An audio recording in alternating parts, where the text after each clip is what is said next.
Welcome to section 2.5. This is the 16th session of the ISACA CISA exam prep series. In this session, we'll cover how enterprises handle risk to their technology. We'll work through several questions. What is enterprise risk management really doing?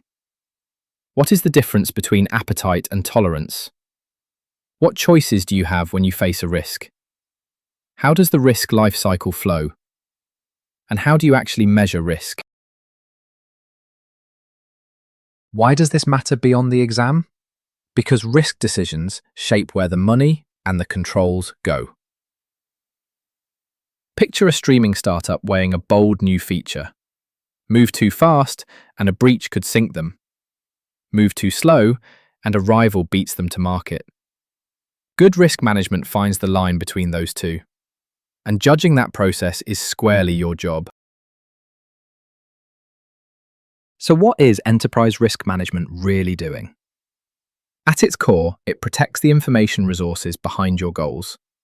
You identify the threats and vulnerabilities that could hurt them. Then you decide what safeguards to put in place. The aim is to cut risk to an acceptable level. Whatever risk remains after your controls is the residual risk. Here is a key point about its role. Risk management is a management function, not an audit function. It guides leadership on which approach to take. It does not set its own scope the way audit does. What is the difference between appetite and tolerance? They sound alike, but they work at different levels. Risk appetite is how much risk you are willing to take for your goals. It is a deliberate choice made by senior leadership. It is strategic and it is set for the whole enterprise. Risk tolerance is how far you will let things drift from that appetite. It is how much you can absorb without endangering your objectives. It is more tactical and it can be set per department or project. Think of a road trip. Appetite is the speed you are comfortable driving overall. Tolerance is how far over the limit you will drift on one stretch. What choices do you have when you face a risk? There are four main responses. You can avoid it by simply not doing the risky thing. You can mitigate it by adding controls to lower the odds or impact. You can share or transfer it through a partner or insurance. Or you can accept it and move ahead with eyes open. Acceptance still means you monitor it formally, but there is a fifth path to watch for. A business can simply ignore a risk. That is rejection, and it is a serious red flag for an auditor. Does risk live at just one level? No. It operates at three, and they connect. At the operational level, you worry about system failures and outages. At the project level, you worry about complexity and missed objectives. At the strategic level, you worry about alignment and technological change. And these levels feed each other. A major system failure can wreck customer service. That operational problem suddenly becomes a strategic one. So the people managing each level cannot work in isolation.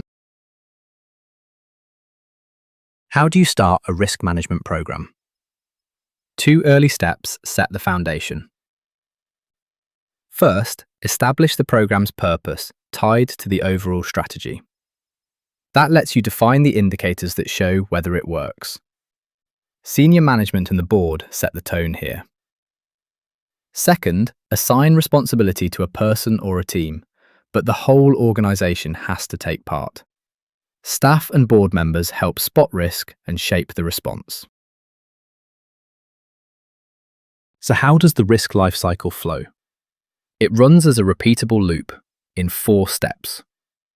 Step 1 is identification. You find the assets that need protecting and the threats against them. Those assets include data, hardware, software, and people.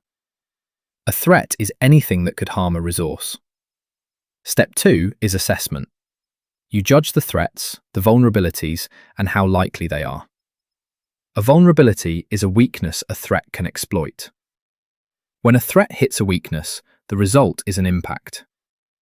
That impact varies hugely with the business. Losing customer data might bankrupt a tiny shop. The same loss at a hospital could cost lives.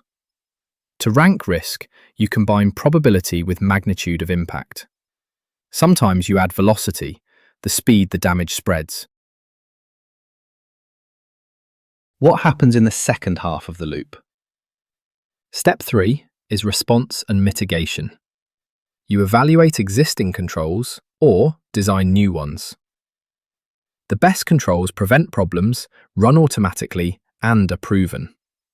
The weakest are manual and informal because they slip. After controls, you are left with residual risk. If it sits above your appetite, add stronger controls.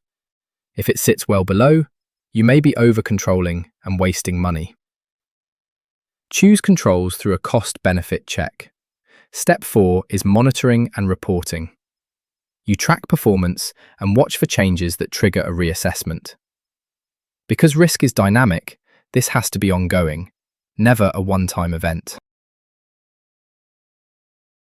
So how do you actually measure risk?